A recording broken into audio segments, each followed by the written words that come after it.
Praise the Lord. பல விதங்கள்ல கிருபையை பத்தி கேட்டும் அதை பத்தி இன்னும் தெளிவில்லாம இருக்கீங்களா?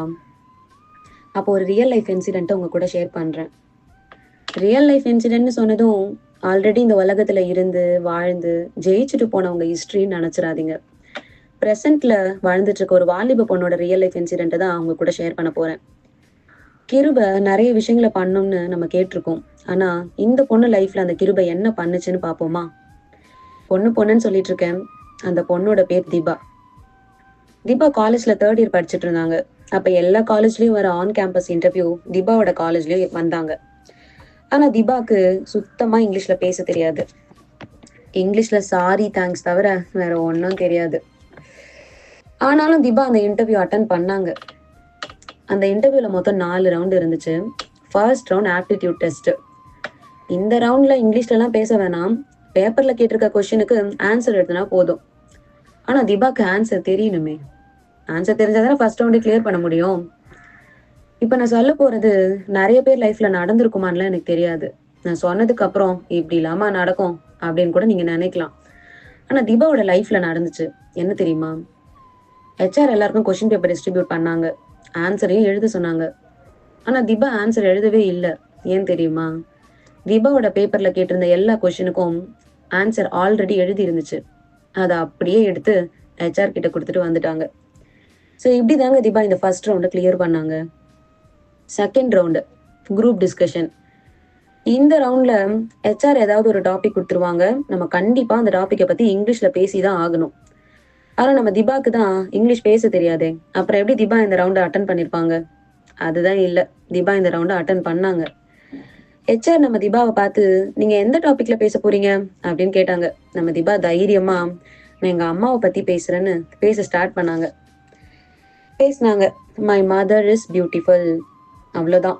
அடுத்து என்ன பேசுறதுன்னே தெரியாம நின்றுட்டு இருந்த நம்ம தீபாவை பார்த்து அந்த ஹால்ல இருந்த எல்லாருமே சிரிச்சாங்க. HRம் தீபா சரியா பேசலன்னு அந்த ரவுண்ட்ல தீபாவை ரிஜெக்ட் பண்ணிட்டாங்க. ஆனா ஒரு உண்மையை சொல்லவா? தீபா இந்த ரவுண்டை கிளியர் பண்ணிட்டாங்க. கன்ஃபியூஷனா இருக்கா? HR தான் தீபா சரியா பேசலன்னு அந்த ரவுண்ட்ல ரிஜெக்ட் பண்ணிட்டாங்களே, அப்புறம் எப்படி தீபா அந்த ரவுண்ட்ல கிளியர் பண்ணிட்டாங்கன்னு சொல்றீங்கன்னு கேக்குறீங்களா? அங்கதான் ட்விஸ்டே இருக்கு. தீபா மட்டும் செகண்ட் ரவுண்ட்ல ரிஜெக்ட் ஆகலைங்க. தீபா கூட சேர்ந்து 20 பேர் ரிஜெக்ட் ஆனாங்க. அந்த ரிஜெக்ட் ஆன 20 பேருக்கும் HR இன்னொரு வாய்ப்பு கொடுத்து பேச வச்சாங்க. It means second chance. அந்த செகண்ட் சான்ஸ்ல ரிஜெக்ட் பண்ணப்பட்ட 20 பேருக்கும் காமனா கொடுத்த டாபிக் உங்களோட ஸ்ட்ரென்த் அண்ட் வீக்னஸ் பத்தி பேசுங்கன்னு தான். யூஸ்வலா புதுசா வேலை தேடுறவங்களோட ரெஸ்யூம்ல அவங்களோட ஸ்ட்ரென்த் அண்ட் வீக்னஸ் போட்டிருப்பாங்க. நம்ம தீபாவும் போட்டிருந்தாங்க. ஸோ HR பேச சொன்ன அந்த டாபிக்கை பத்தி தீபா ரெஸ்யூமை பார்த்து மனப்பாடம் பண்ணி அதை அப்படியே சொல்லிட்டாங்க. ஒரு சந்தோஷமான விஷயம் சொல்லட்டுமா? HR அந்த 20 பேருக்கும் ஒரே டாபிக் கொடுத்து தான் பேச சொன்னாங்க. அந்த 20 பேர்லயும் தீபா மட்டும் தான் செலக்ட் ஆனாங்க. மீதி 19 பேரும் செகண்ட் சான்ஸ்லயும் ரிஜெக்ட் ஆகிட்டாங்க. ஒரு பக்கம் யோசிச்சா ஏன் HR ரிஜெக்ட் ஆனவங்களுக்கு செகண்ட் சான்ஸ் கொடுக்கணும்? அந்த செகண்ட் சான்ஸ்லயும் ஏன் தீபாவோட ரெஸ்யூம்ல இருந்த ஸ்ட்ரென்த் அண்ட் வீக்னஸ் பத்தி கேட்கணும்? அந்த செகண்ட் சான்ஸ்லயும் ஏன் தீபாவை மட்டும் செலக்ட் பண்ணணும்?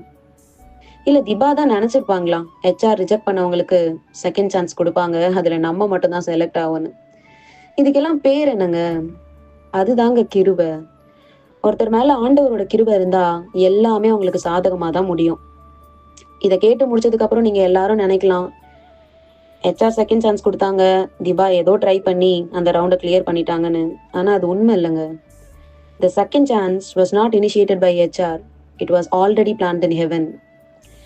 தீபா மேல ஆண்டவர் கிருபை இருந்ததால மட்டும்தான் தீபாவுக்காக நடக்கவே நடக்காத செகண்ட் சான்ஸை HR மூலமா கொடுக்க வச்சு அதுல தீபாவை மட்டுமே செலக்ட் ஆகவும் வச்சாரு. ஸோ தீபா வெற்றிகரமா ஃபர்ஸ்ட் அண்ட் செகண்ட் ரவுண்டை கிளியர் பண்ணிட்டு 3வது ரவுண்டுக்கு போயிட்டாங்க. 3rd ரவுண்ட் தாங்க ஹைலைட்டு. இன்டர்வியூ எடுத்தவர் கிட்ட எந்த கொஸ்டினுக்கும் தீபா கிட்ட ஆன்சர் இல்லை. எல்லா கொஸ்டினுக்கும் தீபா சொன்ன ஒரே ஆன்சர் ஐ டோன்ட் நோ தான். ஆனாலும் தீபா 3rd ரவுண்டை கிளியர் பண்ணிட்டாங்கன்னு சொன்னா நம்புவீங்களா? கேட்ட எல்லா கொஸ்டினுக்கும் ஐ டோன்ட் நோன்னு ஆன்சர் சொல்லிட்டு தீபா இன்டர்வியூவரை பார்த்து ஒரு கேள்வி கேட்டாங்க. என்ன தெரியுமா? நீங்க செட் ஆஃப் கொஸ்டின்ஸ் கொண்டு வந்திருக்கீங்க, அந்த கொஸ்டினுக்குலாம் ஆன்சர் தெரியலன்னா நீங்க உங்களை நாலேஜ் இல்லாதவங்கன்னு ஜட்ஜ் பண்ணிடுவீங்களா? இங்க இருக்க எல்லாருக்கும் ஒரு ஒரு விஷயத்துல நாலேஜ் இருக்கு, அது எப்படி நீங்க கேட்குற கொஸ்டினுக்கு ஆன்சர் பண்ணலன்னா அவங்களுக்கு நாலேஜே இல்லைன்னு ஜட்ஜ் பண்ணிடுறீங்கன்னு கேட்டாங்க. அதுக்கு அந்த இன்டர்வியூவர் எதுவுமே பேசல. உடனே அவர்கிட்ட இந்த பேப்பர்ல ஏதோ எழுதிட்டு நெக்ஸ்ட் அப்படின்னு கூப்பிட்டாரு. திபாவும் எழுந்து வந்துட்டாங்க. இந்த தேர்ட் ரவுண்டோட ரிசல்ட்டை ஹெச்ஆர் ஒருத்தரையும் கூப்பிட்டு தனித்தனியா சொல்லிட்டு இருந்தாங்க. நம்ம திபாவையும் கூப்பிட்டு இப்போ நீங்க என்ன ஃபீல் பண்றீங்கன்னு கேட்டாங்க. திபாவோட மைண்ட் வாய்ஸ், ஆல்ரெடி இன்டர்வியூ எடுத்தவர்கிட்ட ஒரு பெரிய சம்பவத்தை பண்ணிட்டு வந்திருக்கோம், அவரையே திருப்பி கொஸ்டின் கேட்டுட்டு வந்துட்டோம், ஹெச்ஆர் வேற என்ன ஃபீல் பண்றீங்கன்னு கேட்குறாங்க, நான் பண்ண சம்பவத்துக்கு நான் செலக்ட் ஆயிடுவேன் ஃபீல் பண்றேன்னு சொன்னா நீங்க செலக்டட் நான் சொல்ல போறாங்கன்னு நினைச்சாங்க. ஆனா ஹெச்ஆர் கிட்ட நான் எதுவுமே ஃபீல் பண்ணலன்னு சொல்லிட்டாங்க.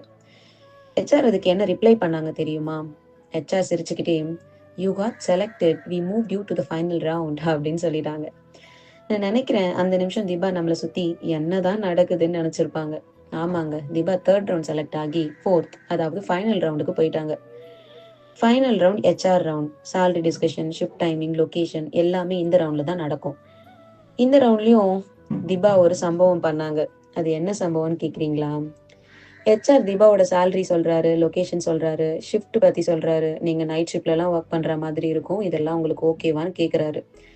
அதுக்கு திபா, எல்லாமே எனக்கு ஓகே தான், ஆனா நைட் ஷிஃப்ட்ல ஒர்க் பண்ண முடியுமான்னு தெரியல, எங்க வீட்லயும் அலோ பண்ண மாட்டாங்கன்னு சொல்லிட்டாங்க.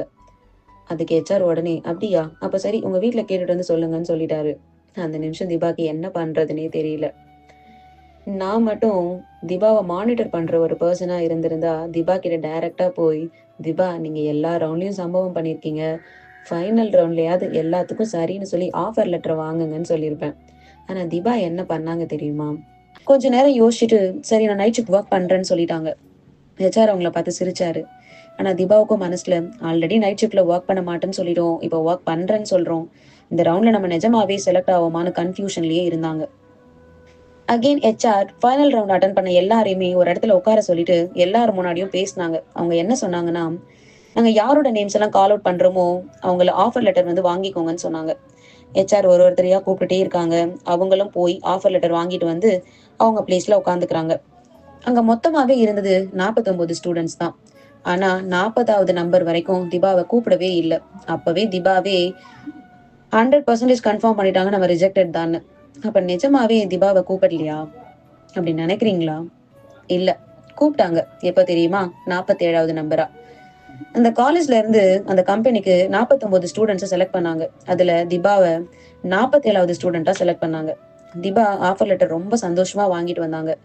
வாங்கிட்டு வந்து அவங்க பிளேஸ்ல உட்கார்ந்ததுக்கு அப்புறம் தான் ரியலைஸ் பண்ணாங்க அவங்க அந்த 4 ரவுண்டையும் எப்படி அட்டன் பண்ணாங்கன்னு. ஃபர்ஸ்ட் ரவுண்ட்ல எல்லா கொஸ்டினுக்கும் ஆல்ரெடி ஆன்சர் இருந்துச்சு. செகண்ட் ரவுண்ட்ல ஸ்ட்ரென்த் அண்ட் வீக்னஸ் பத்தி மனப்பாடம் பண்ணி சொல்லிட்டோம். தேர்ட் ரவுண்ட்ல ஒரு கொஸ்டினுக்கும் ஆன்சர் பண்ணல, இன்டர்வியூவரையே கொஸ்டின் கேட்டோம். ஃபோர்த் ரவுண்ட்ல நைட் ஷிஃப்ட்ல ஒர்க் பண்ண முடியாதுன்னு சொல்லிட்டோம். அப்புறம் எப்படி நம்ம ஆஃபர் வாங்கணும்? அப்பதான் ரியலைஸ் பண்ணாங்க, ஆண்டவரோட கிருபை என் மேல இருக்கு, அதனாலதான் எனக்கு இங்கிலீஷே பேச தெரியலனாலும் என்ன ஒரு கம்பெனில செலக்ட் ஆக வச்சிருக்காரு. இந்த ஆடியோ கேட்டுட்டு இருக்க ஒரு சிலர் நினைக்கலாம், அவங்களுக்கு இந்த ஜாப் லக்ல கிடைச்சிருக்கலாம், இல்ல அந்த கம்பெனில நிறைய ரெக்குவயர்மெண்ட் இருந்திருக்கலாம், அதனால திபாவை செலக்ட் பண்ணிருப்பாங்க, இல்ல ஒரு சிலர் லைஃப்ல திடீர்னு மிராக்கள் நடக்கிற மாதிரி திபாக்கும் இந்த ஜாப் மிராக்கள் மாதிரி கிடைச்சிருக்கும்னு நினைக்கிறீங்களா? நான் உங்ககிட்ட ஒண்ணு கேக்குறேன். ஒரு டைம் நடந்தா அது மிராக்கல்னு சொல்லலாம், 2 டைம் நடந்தா அது லக்ல கூட கிடைச்சிருக்குன்னு சொல்லலாம். லைஃபே ஒருத்தவங்களுக்கு இப்படி இருந்தா இதுக்கு என்ன பேர் சொல்லுவீங்க? ஷார்ட்டா தே ஆர் பிளஸ்ட் அப்படின்னு சொல்லிடுவீங்களா? திபாக்கு இந்த ஒரே ஒரு முறை மட்டும்தான் இப்படி நடந்துச்சா, இல்ல எத்தனை முறை அவங்க லைஃப்ல இதே மாதிரி இன்சிடென்ட் நடந்துச்சுன்னு பாப்போமா? திபா காலேஜ் முடிச்சுட்டு அவங்க காலேஜ்ல செலக்ட் ஆன அதே கம்பெனில போய் ஜாயின் பண்ணிடுறாங்க. அங்க ரொம்ப வருஷம் ஒர்க் பண்றாங்க. ரொம்ப வருஷம் ஒர்க் பண்ணதால அடுத்த கம்பெனி மாறலாம்னு நினைச்சாங்க. செகண்ட் கம்பெனிக்கு இன்டர்வியூ அட்டன் பண்றாங்க. அந்த இன்டர்வியூல மொத்தம் 2 ரவுண்ட் இருந்துச்சு. ஃபர்ஸ்ட் ரவுண்ட்ல 50 கொஸ்டின்ஸ் கேட்டாங்க. நம்ம திபா இன்டர்வியூ எப்படி அட்டன் பண்ணுவாங்கன்னு நம்ம எல்லாருக்கும் நல்லா தெரியும். கேட்ட 50 கொஸ்டின்ல 3 கொஸ்டினுக்கு மட்டும் தான் இவங்க ஆன்சர் பண்ணாங்க. அடுத்து என்ன? ரிஜெக்ஷன் தான். எஸ், இந்த ரவுண்ட்ல ஷீ காட் ரிஜெக்டட். ஒரு 2 வீக்ஸ்க்கு அப்புறம் எந்த கம்பெனில திபா ரிஜெக்ட் ஆனாங்களோ அதே கம்பெனில திபாவை திரும்பவும் இன்டர்வியூ அட்டன் பண்ண கூப்பிட்டாங்க. It means second chance. யூஸ்வலாவே ஒரு கம்பெனில இன்டர்வியூ அட்டன் பண்ணிட்டா அந்த இன்டர்வியூட ஃபார்மேட் ஈஸியா நமக்கு தெரிஞ்சிடும். ஃபர்ஸ்ட் என்ன கேட்பாங்க, எந்த மாதிரியான கொஸ்டின்லாம் கேட்பாங்கன்னு ஒரு 50% நம்மளால கெஸ் பண்ணிட முடியும். அதை பேஸ் பண்ணி தான் நம்ம திபாவும் செகண்ட் டைம் ப்ரிப்பேர் பண்ணிட்டு போனாங்க. ஃபர்ஸ்ட் ரவுண்ட் ஸ்டார்ட் ஆச்சு. இந்த ரவுண்ட்ல போன டைம்ல கேட்ட மாதிரி 50 கொஸ்டின்ஸ்லாம் கேட்கலங்க, 20 கொஸ்டின்ஸ் தான் கேட்டாங்க. தீபா ஆல்ரெடி கொஞ்சம் ப்ரிப்பேர் பண்ணதால அந்த கொஸ்டினுக்குலாம் ஆன்சர் பண்ணி அந்த ரவுண்டை கிளியர் பண்ணிட்டாங்க. செகண்ட் ரவுண்டுக்கும் மூவ் ஆகிட்டாங்க. செகண்ட் ரவுண்ட்ல என்ன நடந்துச்சுன்னு தெரியுமா? நீங்க சொன்னா நம்புவீங்களா? இன்டர்வியூவர் திபாவை பார்த்து ஒரு கொஸ்டினும் கேட்கல. பேசிக்கா திபாவை பத்தி கேட்டுட்டு செலக்டட்னு சொல்லிட்டாரு. இப்போ உங்க மைண்ட் வாய்ஸ் இதெல்லாம் நம்புற மாதிரியா இருக்கு? நீங்க நம்பலனாலும் நிஜமாவே நடந்தது இதுதான். ஃபைனலா செகண்ட் கம்பெனில ஆஃபர் வாங்கிட்டு அந்த கம்பெனில கொஞ்ச நாள் ஒர்க் பண்றாங்க. அப்புறம் வேற ஜாப் தேடுறாங்க. நம்ம திபாவை பத்தி தான் நமக்கு நல்லா தெரியுமே. ஒரே ஒரு கம்பெனில இன்டர்வியூ அட்டன் பண்ணுவாங்க, அதுலயே செலக்ட் ஆகிடுவாங்க, அங்கேயே ஒர்க் பண்ணுவாங்க. ஆனா செகண்ட் கம்பெனில இருந்து வெளியில வந்து ஜாப் தேடும்போது அவங்க கையில 3 ஆஃபர் இருந்துச்சு. இட் மீன்ஸ் 3 கம்பெனில செலக்ட் ஆகியிருந்தாங்க. இங்கிலீஷே பேச தெரியல, கையில 3 ஆஃபர் வச்சிருந்தாங்கன்னு சொன்னா நம்ப முடியுமா? அதுதாங்க அந்த கிருபை.